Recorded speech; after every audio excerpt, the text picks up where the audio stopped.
Alright, so favorite car to date is my Z06 C6. This was a car I did heads and cam and headers, ported the intake manifold, throttle body, tuned it, X-pipe. This sounded the best. It was the most fun to drive. I took it to the Dragon. I took it to the road course a handful of times. I loved the way it looked, sounded, drove. By far my favorite, and I kept it the longest. So this is the car I'm going to essentially recreate. It's another C6 Z06, but this one is a little special. This one is known as the Carbon Edition. This is a 2011. They only made 252 carbon, and 36% of those were this color. This is hard to see right now because it's just coming, sun's just coming up. But this is called Inferno Orange. Now, it's a beautiful color. I gotta tell you, I've seen this car before. I've seen it at Cars and Coffee. And when it first came out, it was ridiculously expensive. It's a very special model. A lot of extras on this car. A lot of things that make it different from the regular Z06. But this color is beautiful. It doesn't do it justice right now because it's dark. It almost looks like red, which is a color I like anyway. And as I said before, on this car, I love red. I don't like red on the C7 for some reason. It looks too plasticky. I had a red C7. I didn't like it. I didn't like it. As soon as I bought it, I didn't like the color. This car in red, I love. I kind of got a soft spot for orange now, and especially this Inferno Orange. Wait while you see this color when the sun comes up. And then we're going to talk about this. I'll do a full walk around, tell you about it, show you the inside, show you everything about it, give you some specs and some facts on this car. But this is beautiful. Okay, so now the sun is coming up. It's still overcast, but you can get an idea of the color now. It is Inferno Orange. It has pearl in it. It's still hard to see. When the sun comes up, the pearl really comes out, but this color is beautiful. It's kind of got the red color, which I like on this car. Now, a few specs on this car. I'm going to go ahead and put the specs up on here, show you a little bit about it. A lot of special features. The Z06 is, of course, the lightest of the models anyway. The carbon, they basically took it to the next step. It's about 150 pounds lighter than the base Z06. So this is a naturally aspirated 7-liter. It shares some of the parts with the ZR1. First off, the wheels and the brakes.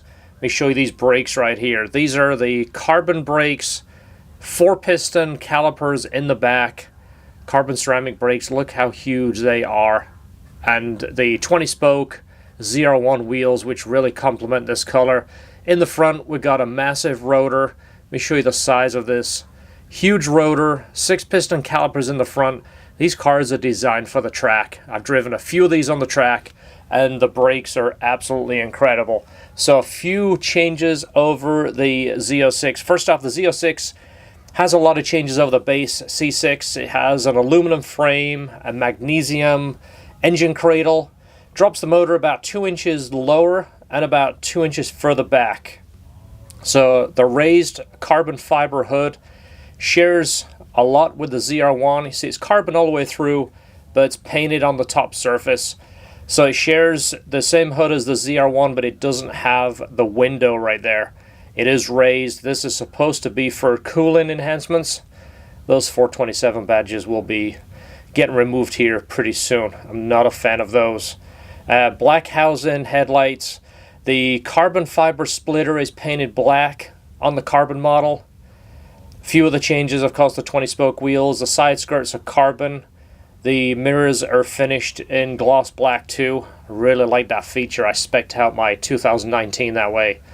Color matched door handles, just that little split right there. The roof and halo is carbon fiber painted. If you look at the ZR1, that is just a regular bare carbon. They paint it on the Carbon Edition. It's pretty cool how they spec these cars out and make so many small changes to differentiate between the models. Spoiler on the back is the ZR1 spoiler, but it's color matched too. Kind of makes this car a little bit more special. Makes it look different from the ZR1 and the regular Z06. So this thing is beautiful. I'm super excited with it. I have a lot of plans for this. I want to take you guys on the journey of building this car. This is something, any of you S2000 guys out there, get a chance to drive one of these. It reminds me of the S2000 in so many ways. I've owned 4 S2000s. This is my 6th Corvette. So next plan is to go through the fluids, take you along for the ride, show you what you should do, what you should look for, and then we're going to put it on the dyno.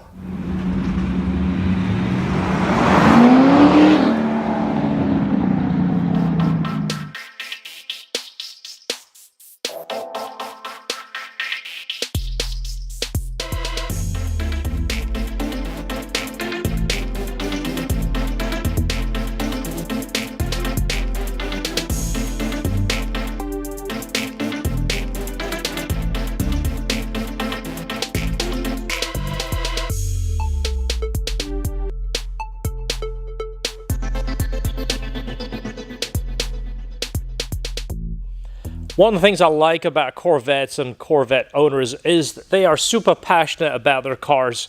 Any car guy is really into his car, likes to take care of it, and knows a lot more about the maintenance and the history and how it's been taken care of. Corvette guys tend to be on another level. Now, what I found, this is my 6th Corvette. I've ordered 2 brand new from the factory. The other 4 have been used. Well, it seems like there is 2 categories of Corvette owners. The one that keeps it super nice. I joke about this on my channel all the time, keeping it nice for the next guy. I think that was coined phrase from the Corvette owners because they tend to keep these things super nice, low mileage. They keep them in the garage. They keep them waxed. They tend to be above and beyond OCD. Now, I can't speak for everybody, but what I've kind of come to the assumption is the Corvette owner isn't a rich guy. He isn't a wealthy guy. He's a working guy that has worked hard for his money. Now he's got to a level of a Corvette. He appreciates it. He takes care of it. He understands how much he's gone through to get it. Whereas the supercar guy tends to be more on the wealthy end, more of a, well, this is one of 4 cars, this is nice, but the other one is better, and I have a guy do the cleaning.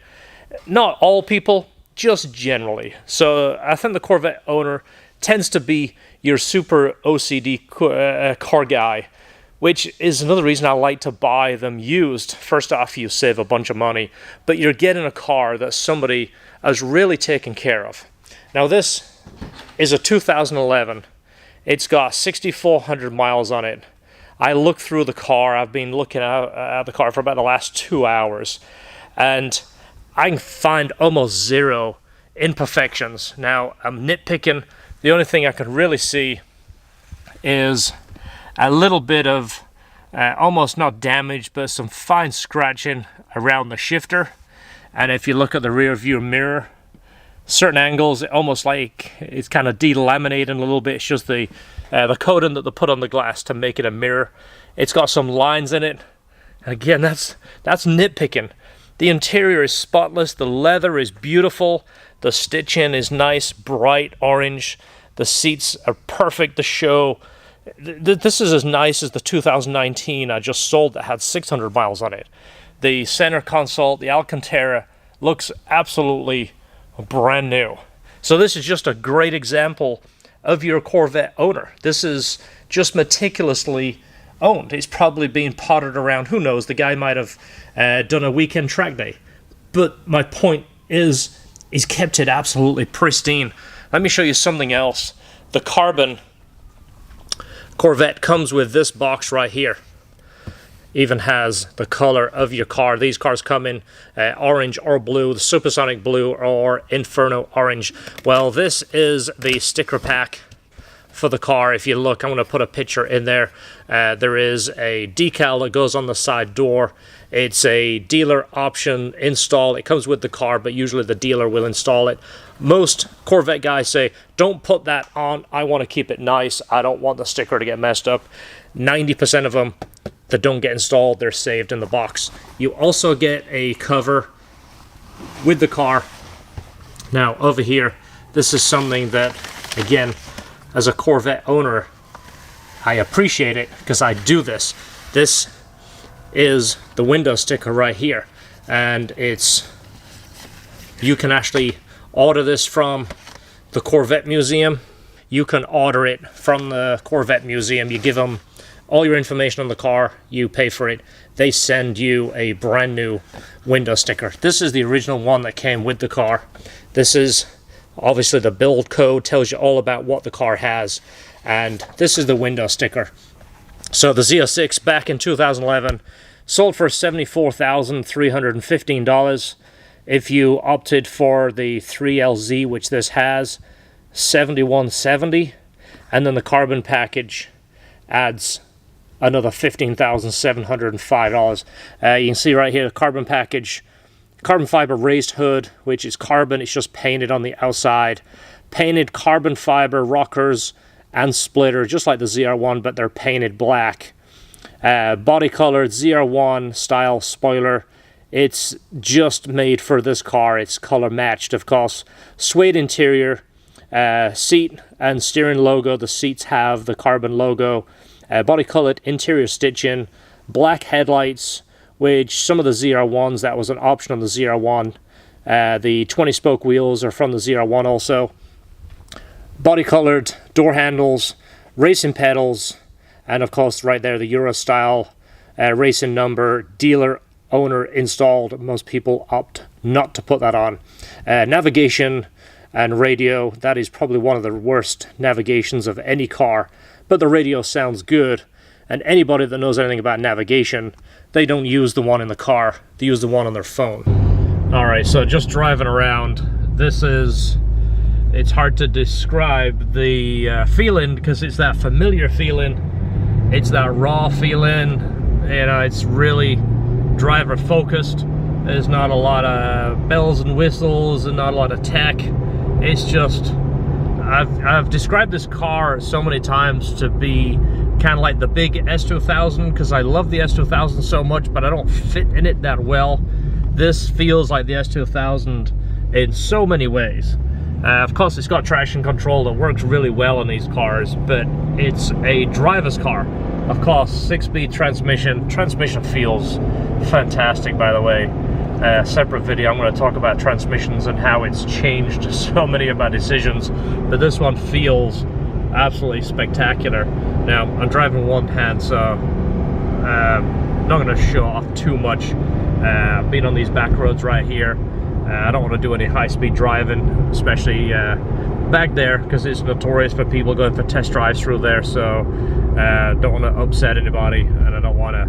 I'll just run it through one of the gears just so you can actually hear the exhaust. The exhaust changes over at, I think, 3,500 RPMs. I'll see here in a second. I'll take off and keep it in one gear so you can see that.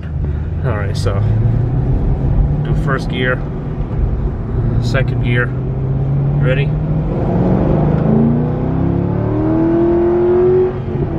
Hear that change? Listen to the crackles. This is factory exhaust too, by the way, and it sounds great.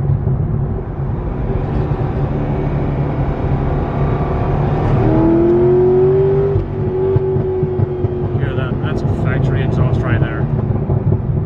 Crackles and pops. That sounds amazing. It sounds great without being too loud, but the fact that it's got that real aggressive sound, the crackles from the factory, and it's not a crackle tune, it's not going to damage the exhaust system. It's set up to perform that way. So the paint is factory paint, but it is really good shape. Again, 6,500 miles. It doesn't have really any issues. Looks like there is a light swirling here and there. I'm not sure yet. You can see that on the light.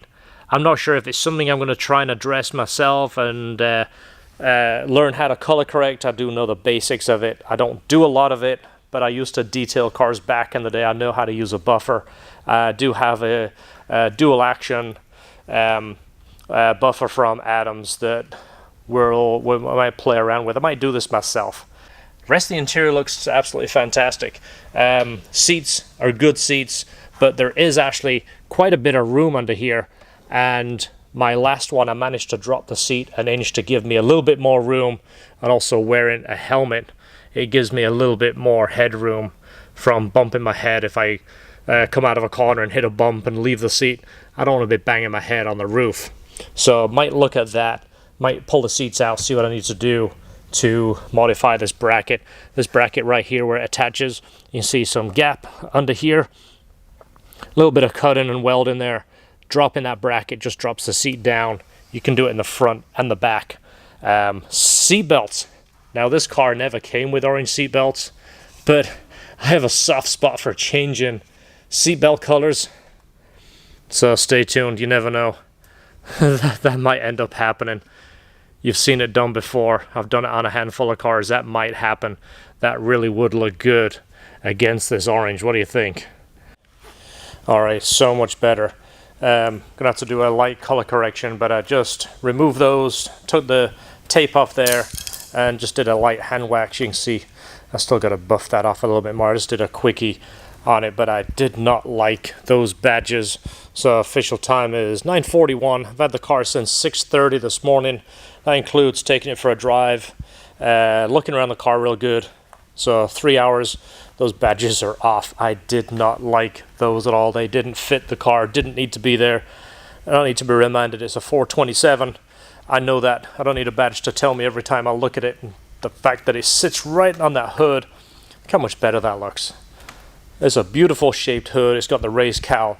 It doesn't need metal badges or plastic metal looking badges on the side. So first modification, as easy and as basic as that is, first one, check that off the list.